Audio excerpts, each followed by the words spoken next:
ભગવાનના માર્ગમાં કોઈ પણ બુદ્ધિ લગાવે ને એટલે ત્યાંથી ભગવાને છટકી જાય છે, કારણ કે ભગવાને બુદ્ધિનો વિષય છે જ નહીં. ભગવાનના માર્ગમાં, ભક્તિના માર્ગમાં બુદ્ધિની જરૂર નથી પડતી. ભક્તિના માર્ગમાં તો માત્ર ને માત્ર શ્રદ્ધાની જરૂર પડે છે. શ્રદ્ધા હોય તો જ ભગવાન એની ઓળખાણ થાય છે. બાકી ભગવાનના માર્ગમાં આપણે બુદ્ધિ લગાવીએ ને તો એમાં આપણી બુદ્ધિ કામ ન કરે.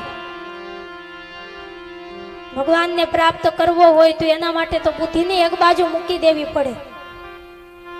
ભગવાનની પાછળ એકદમ પાગલ બની જવું પડે છે. અને જે આ જગતમાં ભગવાનની પાછળ પાગલ બન્યું છે ને એને જ ભગવાન મળ્યા છે. ભગવાનના જે ભક્તો જેટલા થયા દુનિયામાં એને આ જગતે ગાંડા કીધા છે.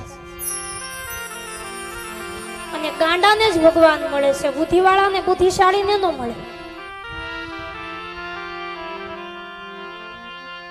ભગવાનના માર્ગમાં બુદ્ધિ એ કામ નથી કરતી. તર્ક અને વિતર્કથી ભગવાન નથી સમજાતા, પણ ભગવાન એ તો શ્રદ્ધાથી અને ભાવનાથી સમજાય છે.